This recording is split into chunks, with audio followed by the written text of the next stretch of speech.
Animal Farm, written by George Orwell. Chapter 2. 3 nights later, old Major died peacefully in his sleep. His body was buried at the foot of the orchard. This was early in March. During the next 3 months there was much secret activity. Major's speech had given to the more intelligent animals on the farm a completely new outlook on life. They did not know when the rebellion predicted by Major would take place. They had no reason for thinking that it would be within their own lifetime, but they saw clearly that it was their duty to prepare for it.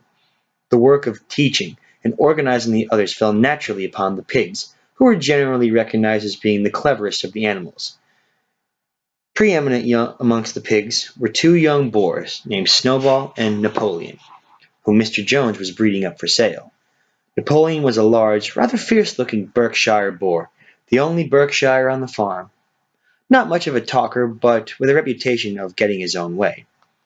Snowball was a more vivacious pig than Napoleon, quicker in speech and more inventive, but was not considered to have the same depth of character.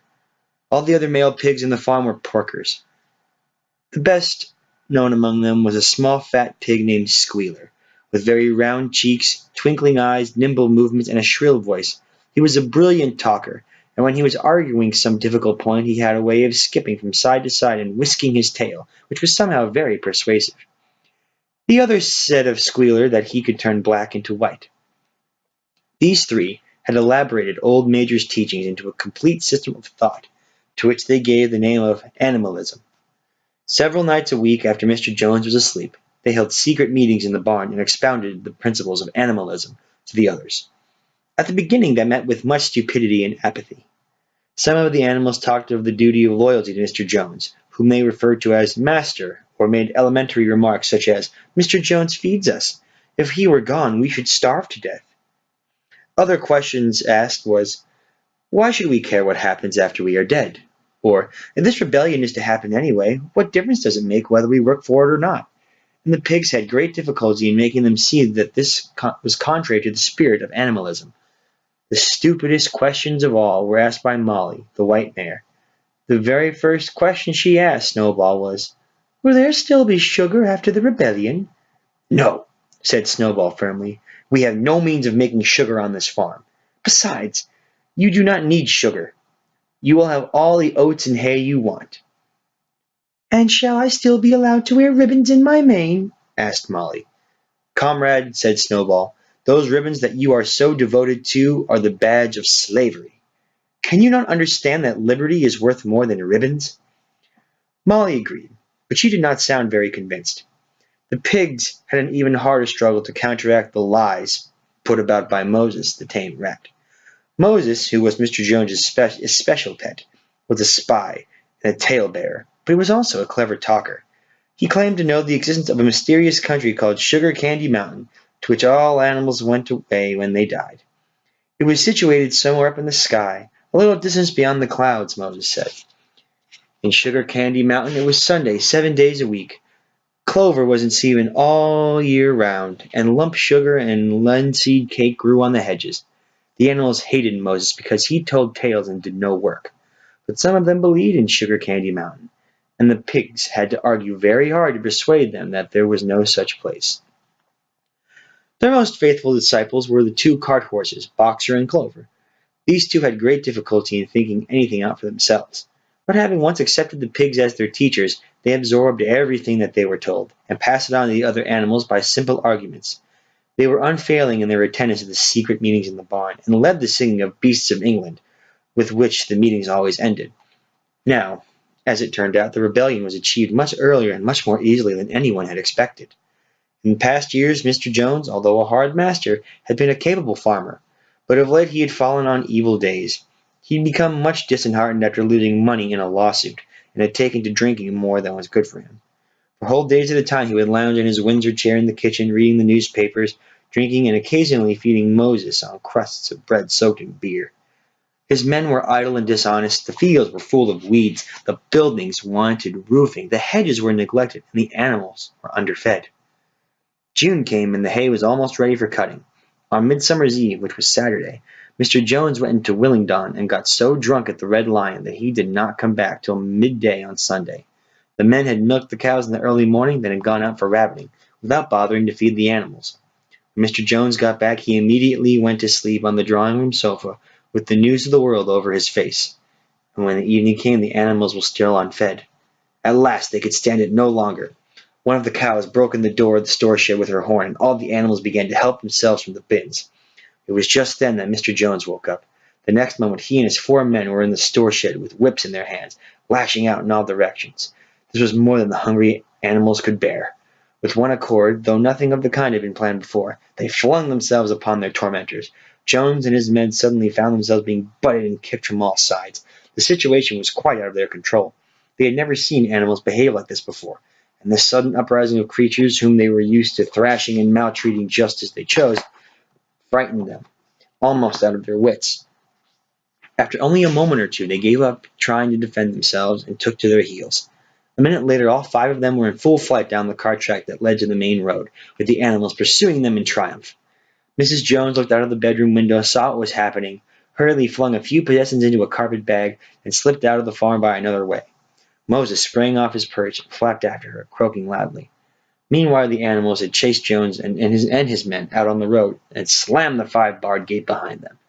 And so, almost before they knew what was happening, the rebellion had been successfully carried through. Jones was expelled, and the manor farm was theirs. For the first few minutes, the animals could hardly believe in their good fortune.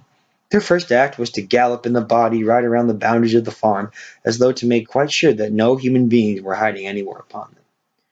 Then they raced back to the farm buildings to wipe out the last traces of Jones' hated reign.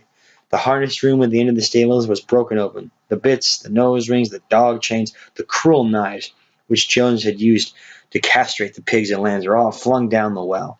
The reins, the halters, the blinkers, the degrading nose bags were thrown onto the rubbish fire which was burning in the yard. So were the whips. All the animals capered with joy when they saw the whips going up in flames. Snowball also threw onto the fire the ribbons with which the horses' manes and tails had usually been decorated on market days. Ribbons, he said, should be considered as clothes, which are the marks of human beings. All animals should go naked. When Boxer heard this, he fetched the small straw hat which he wore in summer to keep the flies out of his ears, and flung it on the fire with the rest. In a very little while, the animals had destroyed everything that reminded them of Mr. Jones. Napoleon then led them back to the store shed and served out a double ration of corn to everybody, and 2 biscuits for each dog. Then they sang "Be Civilian" from end to end 7 times running, and after that they settled down for the night and slept as they had never slept before. But they woke up as dawn as usual, and suddenly remembered the glorious thing that happened. They all raced out into the pasture together. A little way down the pasture there was a knoll that commanded a view of the most of the farm. The animals rushed to the top of it and gazed around them in the clear morning light. Yes, it was theirs. Everything that they could see was theirs. In the ecstasy of what they thought, they gamboled round and round. They hurled themselves into the air in great leaps of excitement. They rolled in the dew. They cropped mouthfuls of sweet summer grass. They kicked up clods of the black earth and snuffed its rich scent. Then they made a tour of inspection of the whole farm and surveyed with speechless admiration the ploughland, the hayfield, the orchard, the pool and spinney. It was as though they had never seen these things before, and even now they could hardly believe it was all their own. Then they filed back to the farm buildings and halted in silence outside the door of the farmhouse. That was theirs too, but they were frightened to go inside. After a moment, however, Snowball and Napoleon butted the door open with their shoulders, and the animals entered in single file, walking with the utmost care for fear of disturbing anything. They tiptoed from room to room, afraid to speak above a whisper and gazing with a kind of awe that was unbelievable luxury.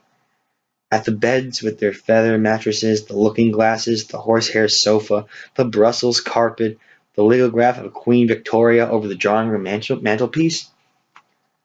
They were just coming down the stairs when Molly was discovered to be missing. Going back, the others found that she had remained behind in the best bedroom.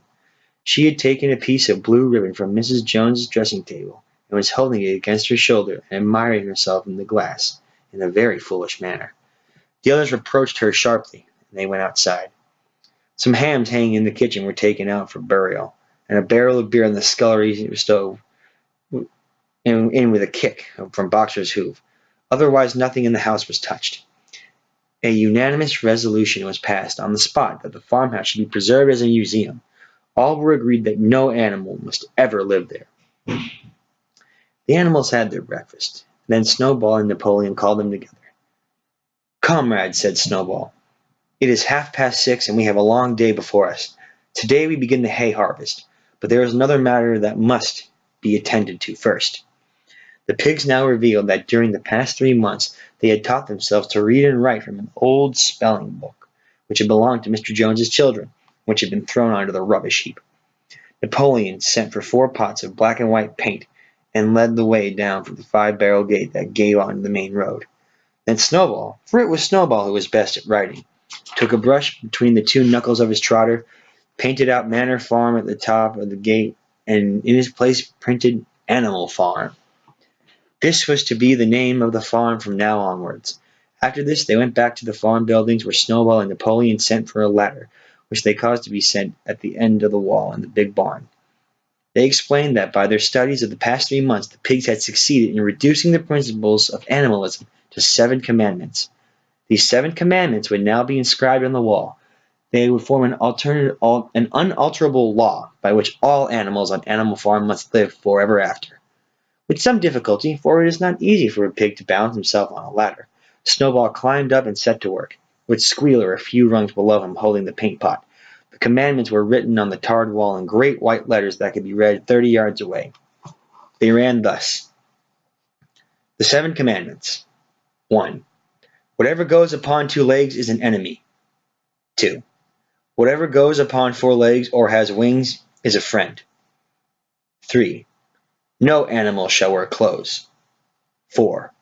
No animal shall sleep in a bed. 5. No animal shall drink alcohol. 6. No animal shall kill any other animal. 7. All animals are equal. It was neatly written, and except that friend was written friend, and one of the S's was the wrong way around, the spelling was correct all the way through. Snowball read it aloud for the benefit of the others. All the animals nodded in complete agreement, and the cleverer ones at once began to learn the commandments by heart. "Now, comrades," said Snowball, throwing down the paintbrush, "to the hayfield! Let us make it a point of honor to get in the harvest more quickly than Jones and his men ever could." But at this moment the 3 cows, who had seemed uneasy for some time past, set up a loud lowing. They had not been milked for 24 hours, and their udders were almost bursting. After a little thought the pigs sent for buckets and milked the cows fairly successfully, their trotters being well adapted to this task. Soon there were 5 buckets of frothing, creamy milk, at which many of the animals looked with considerable interest. "What's going to happen to all that milk?" said someone. "Jones used sometimes to mix some of it in our mash," said one of the hens. "Never mind the milk, comrades," said Napoleon, placing himself in front of the buckets. "That will be attended to. The harvest is more important. Comrade Snowball will lead the way. I shall follow in a few minutes. Forward, comrades, the hay is waiting." So the animals trooped down to the hayfield to begin the harvest. When they came back in the evening it was noticed that the milk had disappeared.